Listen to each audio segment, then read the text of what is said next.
Hello and welcome to Whole Food Plant-Based No Oil Cooking with Brian and Joe. This video is sponsored by the Indianapolis Public Library. They are a great resource for whole food plant-based cooking and nutrition. We will be doing two recipes today. They should be available. Links to them should be available in the comments below. If not, I'm sure if you place a comment, someone will probably help you and direct you to the right place. The two recipes we're doing today will be a lentil casserole. This is lentils, kidney beans, tomatoes, onions, some spices, and other things. Again, we do a lot of base recipes here. We provide a lot of suggestions and variations so that you can take these recipes in any direction you'd like. The other recipe we're having a snack. This is a sugar-free banana cookie. Very simple, very fast, very easy to do, and you can take this probably in a lot of directions. We will also be talking with a Dr. Palmer Mackay, who will help us with plant-based nutrition and lifestyle medicine. So let's get started with some introductions, and then we'll start into the recipes, and the discussion with Dr. Palmer will be intermixed along with the videos. So let's get started. We're joined today by Palmer Mackay, and I'll start with a little disclaimer, as we always do. Although Palmer is a physician, he is not your physician. And so anything that we say should be used for education and information. But before you make any substantial changes to your lifestyle, be sure to consult your personal physician or medical professional. Palmer, as I mentioned, you are a physician, and how long have you been a physician? I've been a physician for 29 years now, so approaching 30, and I've done my training in internal medicine and integrative medicine, so hypnosis, acupuncture, exercise, mind, body, and then over the last 6 years, have transitioned to a 100% plant-based nutrition scheme.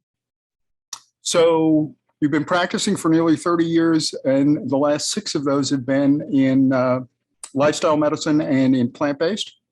Correct. And how has that transition to lifestyle medicine and to a whole food plant-based diet impacted you and your patients? It's really kind of crystallized the ideas that we've had in my practice for a long time, in that you want to provide the power and the agency to the individual. And lifestyle medicine and plant-based diet really does that, because once you learn some of the basics and begin to implement those, the prevention, reversal, and treatment of disease processes becomes under the power of the agency of the individual, not relying on the medical industrial complex. And it's also interesting because individuals are so hungry for this, at least the ones that take a bite and discover that it's not forbidden fruit. In fact, it's the exact thing that they need. And they come back even hungrier. You know, if getting rid of X, Y, and Z that is harmful help my numbers this much, how much more do you think I could be benefited, with an exercise, with relaxation, with, really lowering the fat, so that it builds a sense of momentum along with the agency.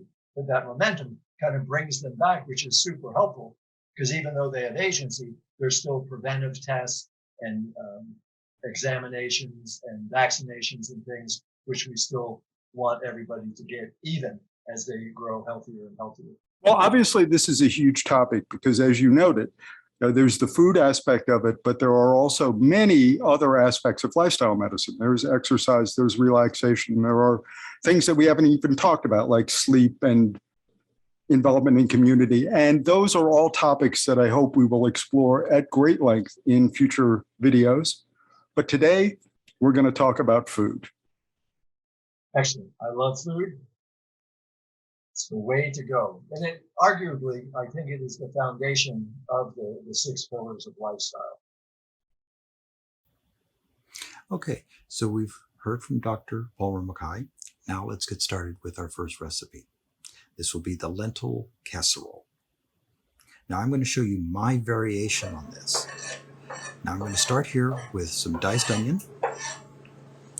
The variation that I'm using is that the tomato sauce is a fresh made tomato sauce that I did here. So rather than the crushed tomatoes and the herbs and celery and all that will be in the recipe, those are already in the sauce. So I'm using an equal amount of my homemade tomato sauce. We're starting off with the onions, the lentils, the kidney beans, the homemade tomato sauce, garlic, plant-based cheese sauce. So we start with dry sauteing these onions. There is no oil in this pan. They do take a little longer. You do have to watch them. But right now, I'm using an induction top, so this gives me actually temperature control. So I'm using this cast iron pot with the lining, and it is at 220 degrees. So just above the boiling point, and you want to keep them moving. Now, as you notice here, it's been about 10-15 minutes.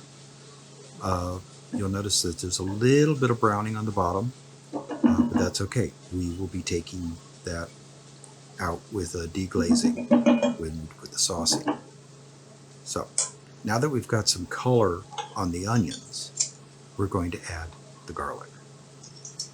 Now I'm just using a garlic press, and again, I use a lot more garlic. I'm one of those believers in the two food group. One improved by the addition of garlic and one improved by the addition of chocolate. So,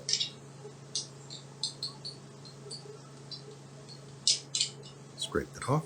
We don't want to lose any of the good stuff. Now we'll put these in the pan and let them cook for a little bit. We want them to sort of get aromatic. We do not want them to burn. So just keep an eye on it. A little toasting is nice.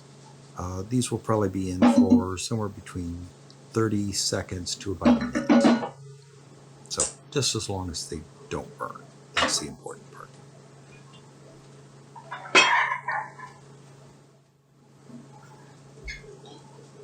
Our next addition is going to be the sauce. And like I said, as you can see, there's a little bit of coloring probably on the pan, but we will deglaze that with the sauce.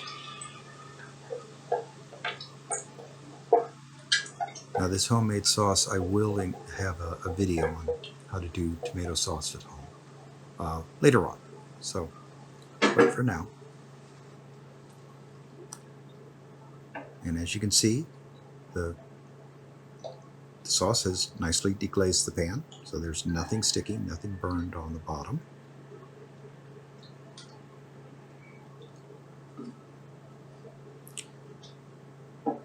The lentils I made that morning.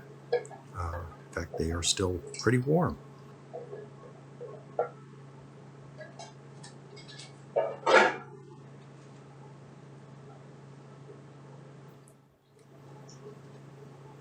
Kidney beans, again, cooked this morning.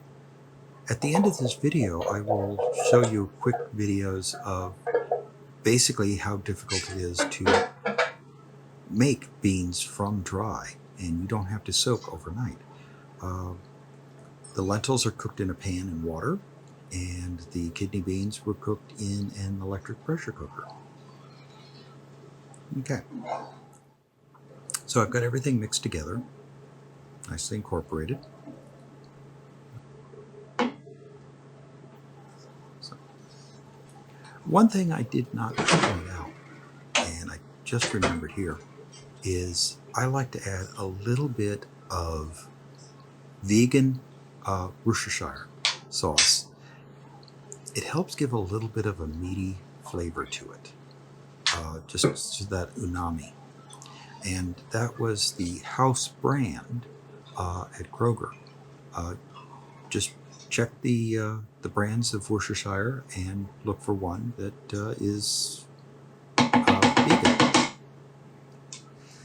Now I want this to heat through. I want this to cook. I want everything to be nice and hot. So this was on for probably about 5 to 10 minutes. Uh, you can see some steam coming off here, and we're bubbling.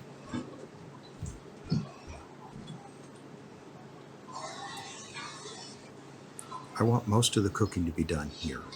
The oven, we're going to use the broiler, and that essentially is to melt and brown the cheese. Now I'm using a cauliflower-based queso cheese here. It's a nice cheese sauce. You can probably skip putting it in the oven at this point, unless you want to add a little bit of color and you want nice presentation. So just put a nice thin layer on.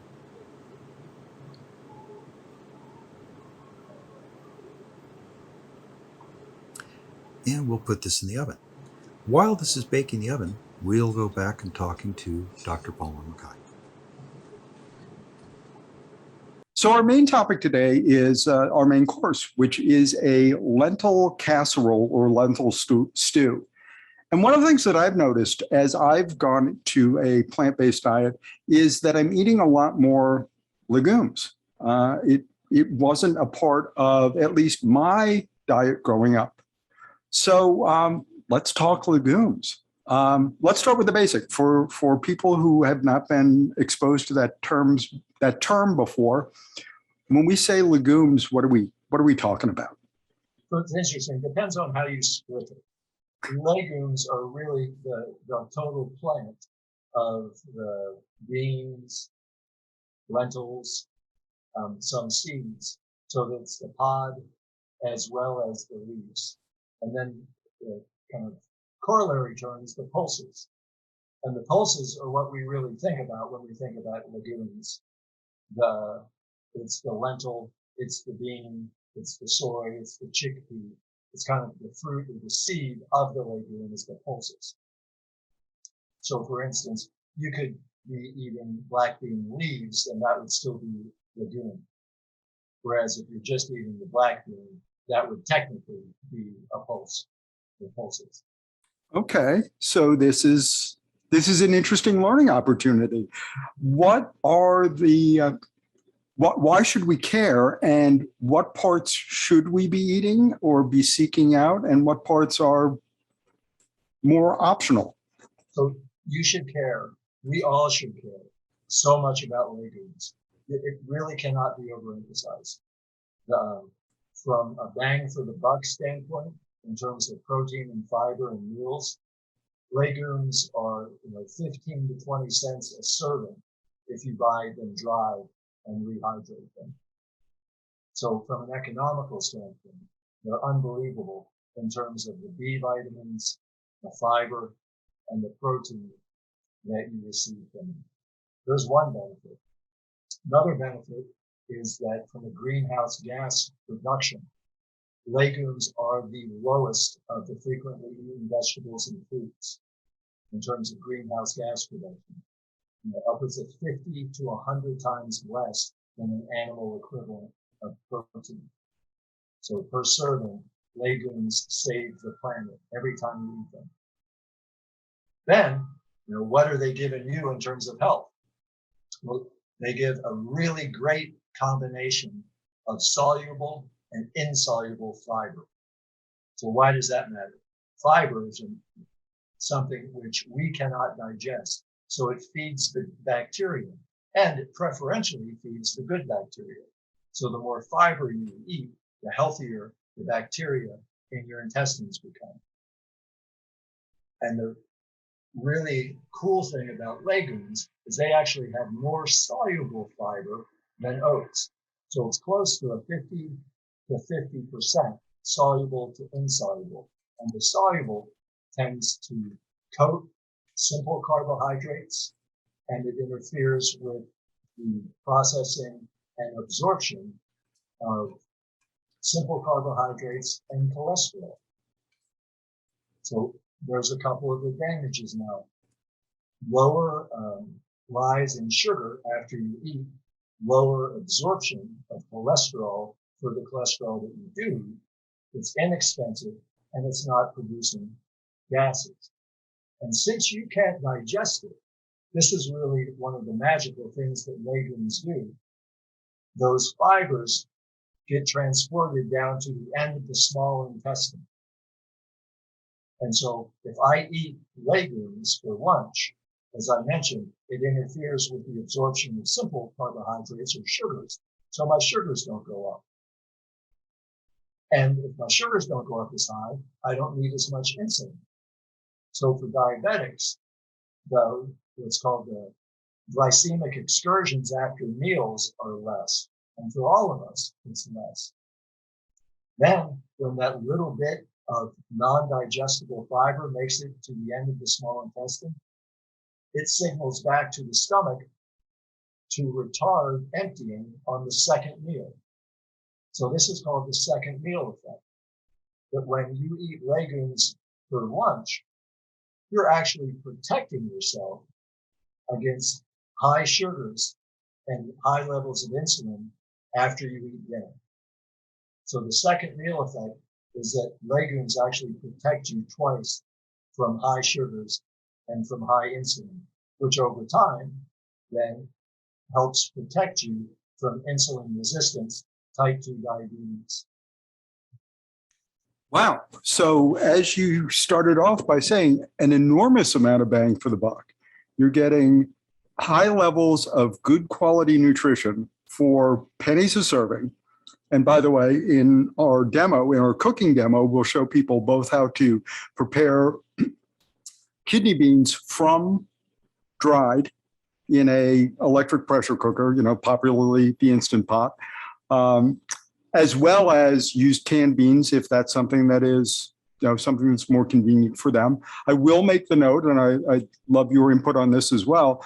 We recommend that when people use canned beans, even if they do seek out the low sodium packed beans, that they rinse them thoroughly before they use them, just to try and get as much of that processing. They add salt to them just as a way of preserving, I guess. So that's a recommendation that we generally make. I know it's always nice to work from the fresh product, but that's not always practical for people. But getting back to this, so you've got the benefits in terms of nutrition, you've got the benefits in terms of ecological impact, you've got the benefits in terms of adding stability to blood sugar, whether you are diabetic or not. That's still something that's good for everyone. I would imagine, based on what you said, that that's going to help people with those afternoon crashes in energy level when they eat, garbage, let's be honest, as well as this knock-on effect of it's going to protect you for a second meal. So this leads me to the question of, is it possible to get too much of a good thing? How many servings of beans and pulses should we be eating in a day, for example? Anywhere from 100 to 150 grams. Okay. And that can be all at once or spread out over meals, however you prefer. Right. I was having a conversation with one of my very best friends, and he said, you can't eat that many beans. How do you get that many legumes? And he said that as we were having breakfast and I was making him a smoothie. And I said, well, how's that smoothie? He said, good. I said, well, I used cannellini beans as the cream agent in that smoothie. So you just had your first serving. And I said, for appetizer at dinner last night, we had hummus. He goes, oh yeah. And then he volunteers, and I always put beans on all my salads. Mm-hmm. And so there he's had his 3 servings of legumes in a day. And so it's not difficult. It is a change for most Americans. Yes. But if you eat a salad a day, there's one easy way. If you eat soup, if you do smoothies, if you eat hummus, there are just so many ways to get the beans in. And I really like, you're making that lentil dish. I make a lot of Indian or Ethiopian lentils. And after I get done eating them, I cook them a little bit more to dehydrate them and then make them into patties so that you have the moist, wet kind of casserole dish. And then you add a little bit of a filler. And then you have patties that are very portable, can be frozen, and easy to use at a later time so that you don't have to kind of get stuck with leftovers and eat the same thing. You can dress it up almost like a burger.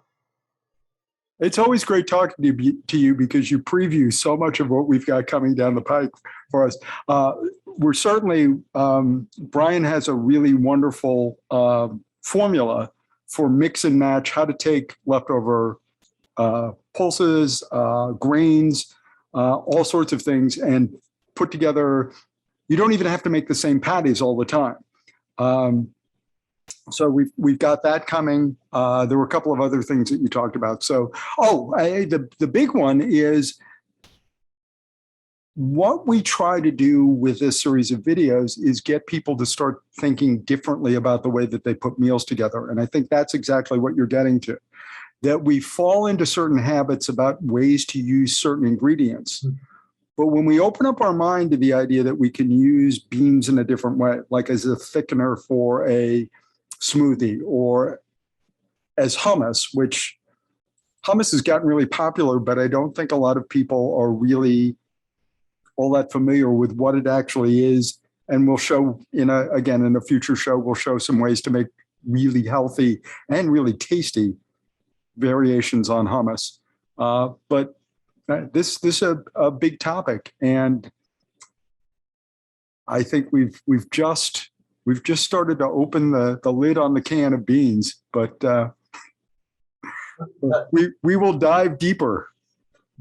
One of the other things that the whole world has noticed is many of the people who might listen or see this are familiar with the blue zones. Mm-hmm. Those areas in the world where they have the most people who live to be 100. So Okinawa, Costa Rica, a couple of places, one in Italy, one in Greece, and then we have one in the United States where the Seventh-day Adventists live. Mm-hmm. But the nutritional theme in all of those is a high consumption of legumes. And I think it's important to note that these aren't people who are just living to be 100. These are people who are living healthy at 100. Right? They are living at 100 as opposed to being alive at 100. It's exactly right. Yeah, it's an important distinction. Okay, well, I think we're going to leave it at there for legumes. Obviously, I lied. I do have one further question. So you made the distinction early on about the difference between legumes and pulses. And so is the main nutritional benefit from the beans themselves, or is there benefit to more of the parts of the plant as well? Well, I'll give you an example. Technically peas could be considered part of the legume, and we frequently eat the pods of peas. And for edamame, the pods. So there is nutritional benefit in a number of the pods. And I have not eaten the leaves of any legumes that I'm aware of, so I can't say for certain about that. Yeah, I'm not sure which of them are edible and which aren't, and some of them I know are just too tough. They just aren't a pleasant experience. Right. We don't have the stomachs for that, or the teeth. But more fodder for future shows. All right. Dr. Palmer provided, I think, quite a bit of information as to the use of legumes.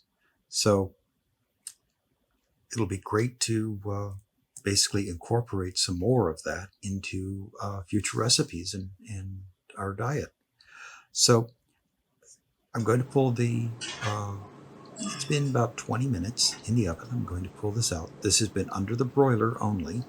So the color in the cheese is a little bit light. I'm pulling it a little early because I don't want it to get too toasted.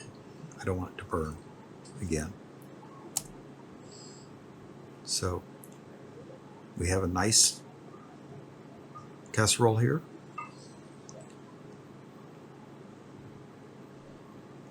We'll serve it up. Now, in this household, both of us are pretty heavy eaters, so these are probably about 2 servings apiece. And again, remember that this is loaded with lentils, kidney beans, tomatoes, onions. We also do like our cheese sauce, so I'm adding just a little extra.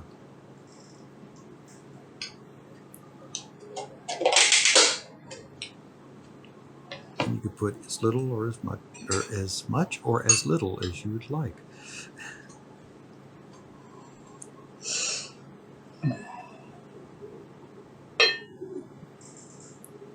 Now this recipe is very versatile. You can take this in many directions. One of the things we've done is we have served this on hot dogs as a chili dog. We have served this on pasta, on rice. You can change the spice mix and go in many directions. So our next recipe is going to be the sugar-free banana cookies.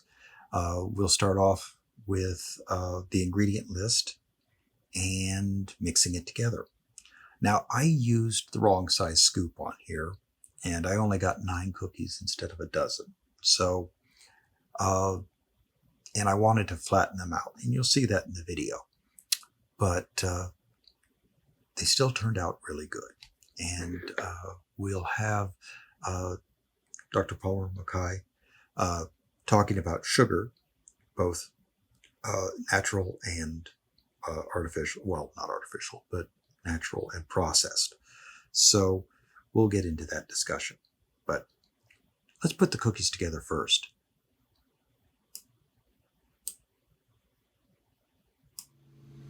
So we'll start off with baking soda, flour. We're adding vanilla to this batch. We have our almond milk. We have 2 mashed bananas.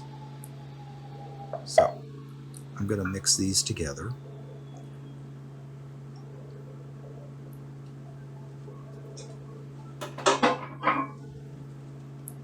And before I add the vanilla, let's add the baking powder so that way we don't dirty the spoon. It's a lot easier to have powder first and then liquid than the other way around. So half a teaspoon of baking soda in a cup of all-purpose flour. If you've got pastry flour, these will probably turn out better. And then we're going to do a total of a teaspoon of vanilla in this. You could add things like maybe some vegan chocolate chips. You can add some other spices. Again, this is a nice base recipe. You could take it in several directions. I wanted to make sure that the baking soda was distributed throughout. Don't want it all in one lump.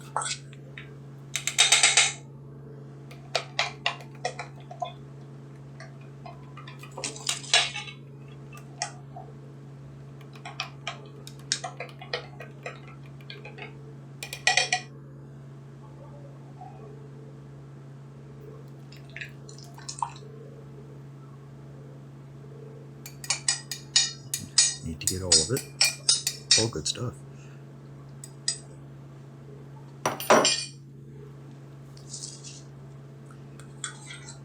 Now I try to be kind of gentle mixing this together. I don't want them to come out tough. If you overwork your batters, both in cakes, cookies, breads, things like that, they can tend to be a little tough, especially the quick breads. So you want to mix them just enough to get them incorporated.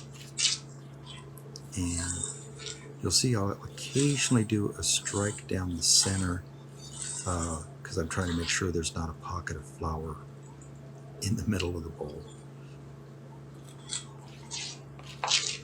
Sorry, my head's in the way. But yeah, I'm just checking the bottom of the bowl to make sure there's no flour. And that everything is nicely incorporated. You do not want to overwork this. And again, I have the wrong size scoop here.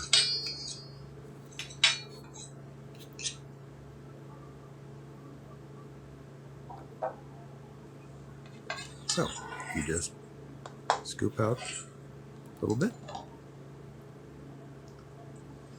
Now this is a silicone pad. This one actually happens to be pre-printed. You can get them like that, or you can get them blank. Up to you. I think these were on sale one day.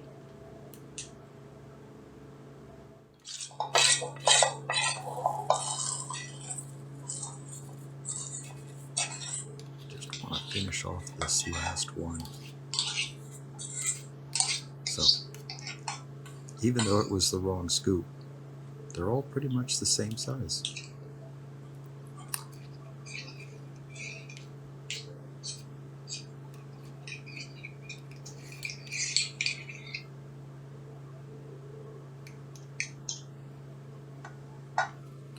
Now, because they are thicker, I want to make sure that I flatten them out a little bit. Make sure they fully cook through.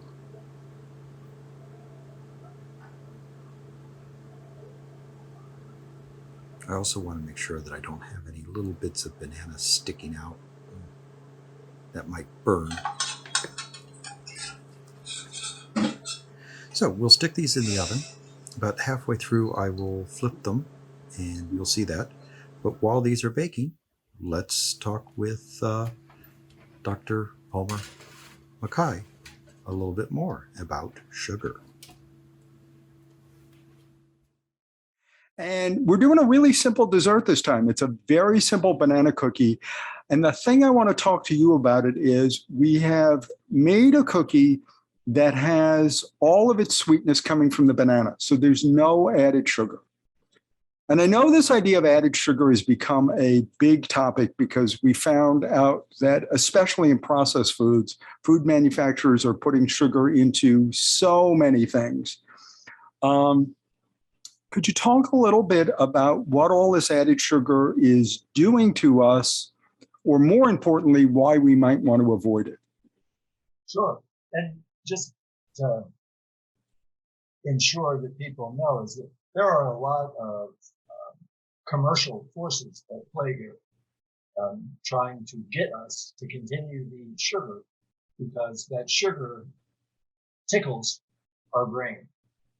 And it, in effect, creates a dependency, the mouth and the dopamine connection, so that in order for people to enjoy things after they've been eating sugar all the time, they kind of have to eat sugar all the time. Otherwise, they don't taste it. And it's a similar condition with salt.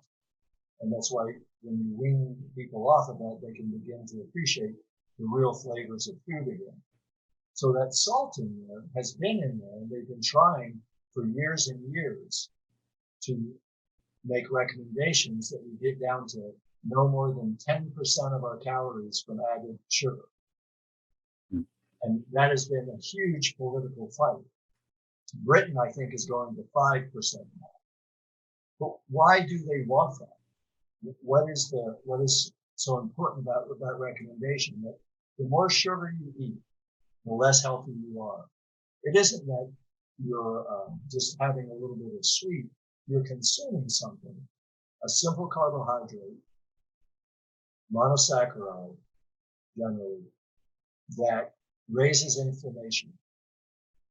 It makes it more likely for you to become obese. It makes it more likely for you to develop type 2 diabetes with insulin resistance. It raises your triglycerides, and that's one of the key fats in our body that trigger atherosclerosis. narrowing of the arteries that leads to heart disease, stroke, kidney disease, eye disease. And then the one thing that sugar does, which I think is irrefutable, even among the people who are sugaraholics, is the tooth decay, the oral hygiene problem associated with it. And so there are a number of these risk factors, but does it really harm you? And there was a study that came out a while ago looking at all causes of death. So it's called all-cause mortality. And they looked at sugar-sweetened beverages, primarily pop, Kool-Aid, and 100% fruit juices, 12-ounce servings of each.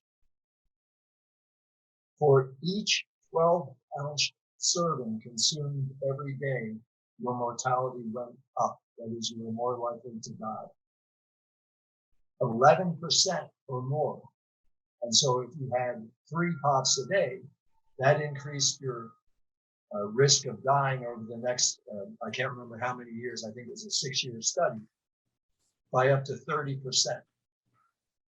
And it went up even with fruit juices. So remember, I mentioned that it was a 12-ounce serving. A serving of fruit juice is just 6 ounces. So that was already 2 servings. And people think orange juice is super healthy. And so they'll drink a quart of it thinking that, they're getting all this vitamin C, which is going to do them a good service, which certainly there's good pulp. And if you get the pulp kind, there are added phytonutrients in it. But it's just a big burden of sugar. And so that leads to the question, is sugar sugar? And if you eat an apple and look at what happens to your blood sugar level and your insulin and compare that to drinking the juice of an apple over the same time frame, the sugar excursions, the peak of your sugar goes up with the apple juice much higher than it goes up with the apple. Same sugar, and it's the actual juice from the same kind of apple. And the same thing is true if you drink watermelon juice or cantaloupe juice or prune juice, because you're separating the sugars from the fiber. You're separating them from things that delay absorption or delay the exit out of the stomach, which allows for a more gradual lower level of sugar and a more gradual lower level of insulin. And remember that fiber, particularly that soluble fiber, interferes with the absorption of carbohydrates. And so when you take away the fruit and just have the sugar, you just get the harm. And in fact, if you drink a whole bunch of sugar water or a whole bunch of juice, your body actually, the sugars go up, and then you have such a huge burst of insulin that it drives your sugar level below baseline for a period of time. Whereas if you just eat an apple and even drink that same amount of juice, the apple helps correct that so that the body's tendency does not overcorrect. And the other thing is that fructose is used considerably in the commercial arena and used in quite high levels. It in particular is metabolized in the liver and can cause more harm in the liver in terms of fatty liver disease, and it appears to also be associated more with elevations in blood pressure.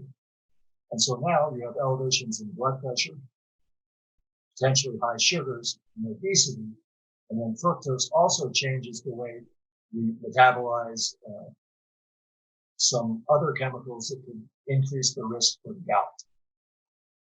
So there are a lot of issues with concentrated sugars. And it's better to drink a 6-ounce fruit juice than 6 ounces of Kool-Aid or pop, but always better to eat a piece of fruit versus a pop, Kool-Aid, or the juices. So two things that I wanted to follow up with you on there. When you were talking about the fructose, you were talking about that as an extracted product, as a purified fructose, not as the naturally occurring sugars in fruits. Right. And okay. And the other is I love the example of the apple because we consume apples in so many ways, from apple juice to applesauce to whole apples. And I always think that there's an interesting story to be told there about how the impact on processing, because obviously apple juice is the most processed. Applesauce is kind of somewhere in the middle, and the whole apple is not processed at all. Can you just tell us, the short version of the story of how those three different products get metabolized when we eat them? Right. So the short version is the more it's processed, the less it's helpful to you, and the more likely it's harmful. And So, that's because of that separation of the sugars and the fiber. exactly. And so some people are bothered by the sediment and like apple cider. That sediment is protecting you. You actually want that. So if you have a very thick apple cider, it is better than plain apple juice. And then if you put baked apple and some cinnamon in a blender and make applesauce, you can absorb those sugars easier than you could if you ate the apple. But it's still superior in nutrition to the juice and superior towards the benefit that it gives you. And then the apple, similarly, being a whole food, and that's really what we always say, you want to eat a whole food, plant-based, that you get all the satisfaction of chewing. You get the sweet or the tart, you get the fiber, you get the pectin, you get the phytonutrients. And like green apples are particularly anti-inflammatory and anti-cancer. So you get a good Granny Smith, and you're fighting cancer. You're keeping your sugars down. You're lowering your cholesterol. You're getting great flavor, and you're not having to worry. People say, oh, there's so much sugar in fruit. Well, fruit is protected against diabetes too because of the soluble fiber and because of the other phytonutrients. Great. So let's get back to our cookies, right? We've taken out the sugar, and we're encouraging people to use very ripe, so very sweet bananas, mashed as the sweetening agent in these cookies. Good trade-off. Excellent. One of the things that I advocate to people who are big fans of desserts is to cook their fruit, because it gets some of that caramel flavor, it gets some of that sugar out, and you're still eating the whole fruit. So, seared pears, baked pears, grilled apples, grilled pineapple, you get some of that processing with the heat, which releases and caramelizes, and you get that good grilling reaction, which creates all those wonderful flavors through the Menard's reaction. And then they still get to eat the whole fruit. So I think it's a great way to do it. Mm-hmm. Yeah. So you're preserving that fiber. You've got all of that wonderful fiber that you get out of the bananas. You've got that really nice sweetness. You obviously have the really wonderful flavor of the banana. And you just gave me a great idea. Maybe in a future one, we'll try this with roasted bananas and see what we get out of that. That could be a really interesting way to go. Yeah, I really like to spice them. So I use a little cayenne, nutmeg, and cinnamon, and make a kind of a savory roasted banana.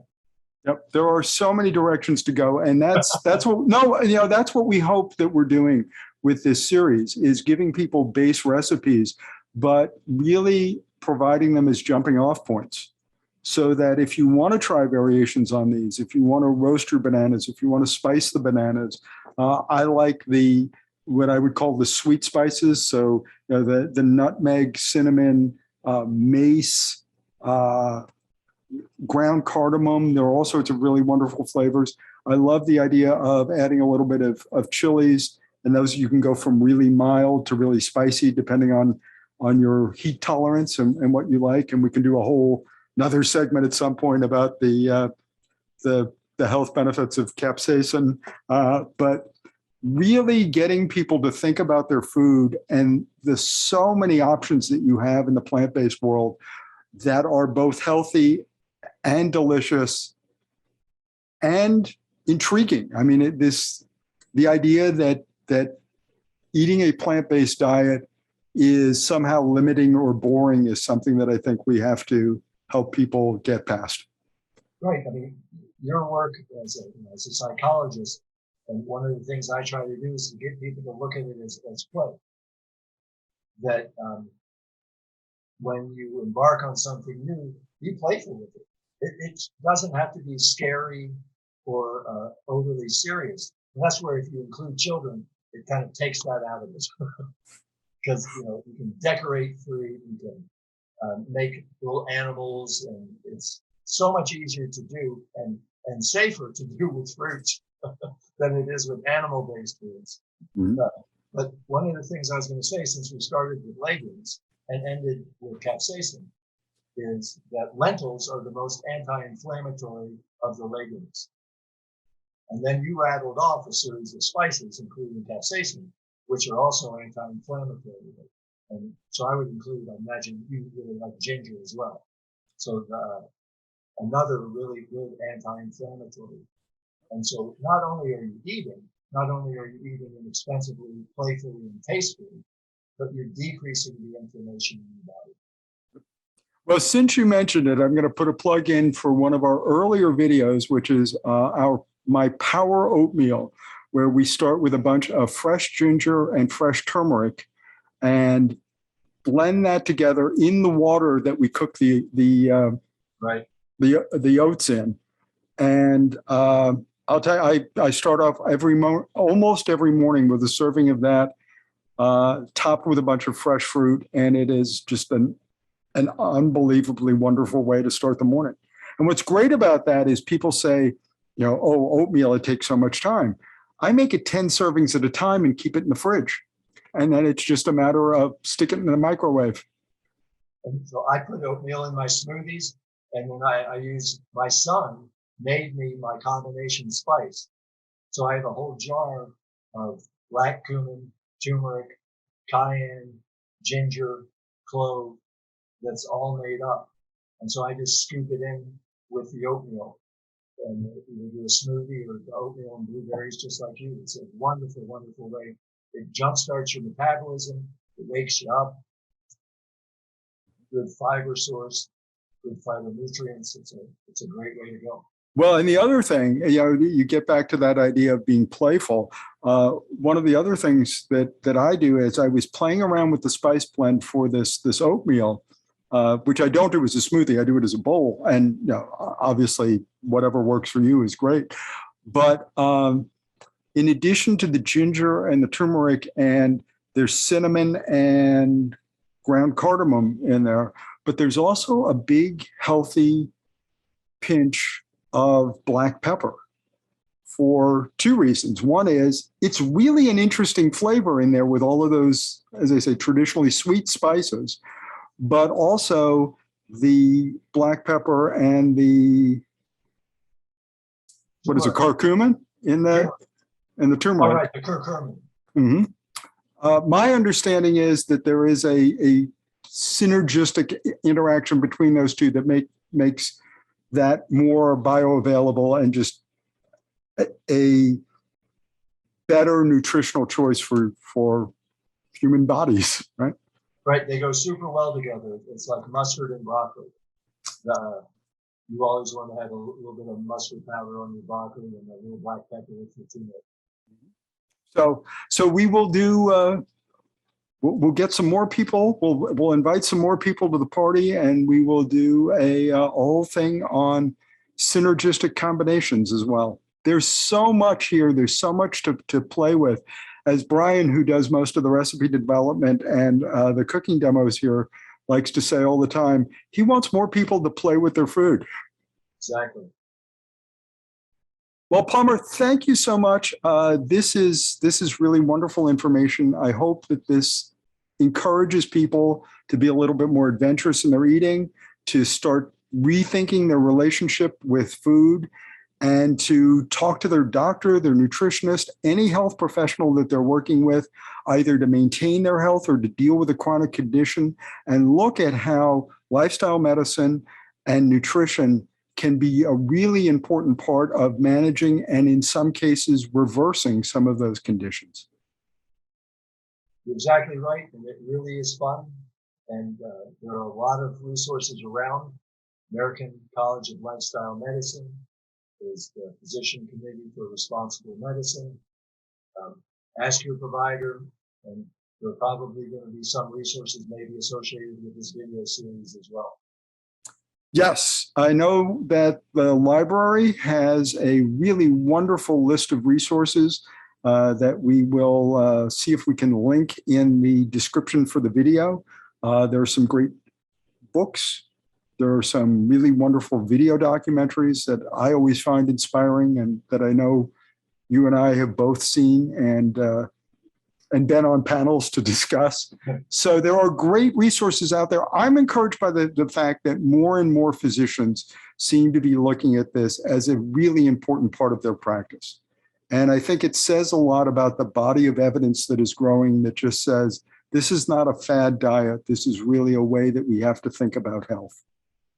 It is a necessary change in direction, a necessary change in the very way that we conceptualize our approach of healthcare. As I mentioned earlier, we simply can't afford to use medications to treat our way out of something which is largely 70 to 80% a lifestyle-based pathology. Well, thank you. And I hope everybody enjoys the recipes and makes them and plays with them and tells us how their experiments have gone. Thank you very much for having me. Well, that was very informative. And it's now been about 18 to 20 minutes. Check these throughout. You want to have a little color. You don't want them burnt or anything, but you do want to have some nice color. You want to make sure that they are cooked. And when they start turning brown around the edges, that should be your first indication. So we'll put them on the cooling rack and let them cool for a little bit. There we go. One of the things I like to do is I like to put a oven mitt on a hot pan. It sort of tells anyone else in the house, this is hot, don't touch. So here we go. Got some nice cookies. They've got some nice color on them. They're not over browned or dark or burnt. They've got some nice color. Take a look inside, nice and moist, but cooked through, so it's not like any raw spots. So once they're fully cooled, you just need to put them in an airtight container. You can refrigerate these, you can leave them on the counter, but I wouldn't do it for more than a couple of days, and they don't last that long. And we'll just take off with the extra one.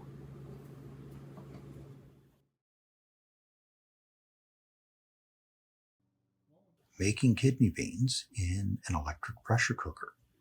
You want to sort your beans, make sure there's no rocks. That still happens from time to time. We want to go to the 6-cup mark inside the pan with water. Don't use any salt. Salt has a tendency to make beans tough.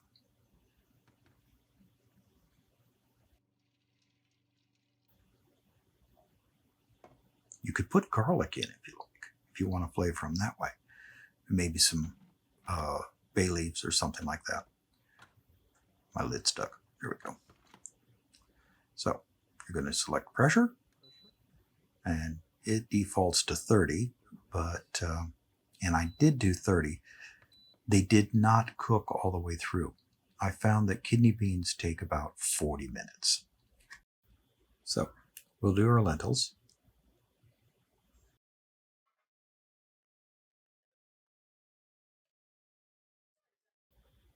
I've already rinsed these lentils. This is a pound of lentils. They're pre-rinsed. here.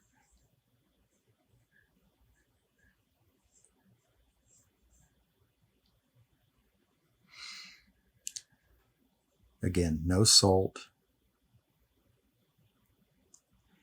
And lentils, like beans, will usually cook at about 3 to 1 in water, and they will get to about 3 times their original weight once they're finished cooking. So if you're doing a recipe and you want to know how many beans or lentils or whatever to do, just remember, multiply by 3 if you're doing things by weight. So this has got about 3 pounds of water in it. That's 6 cups for anyone doing the math.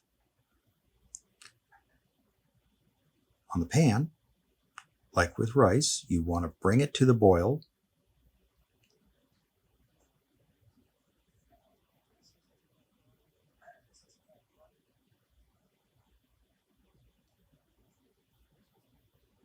So it's come up to the boil.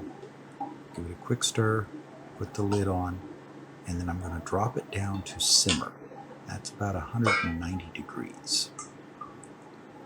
So, and then it goes for about 20 to 25 minutes.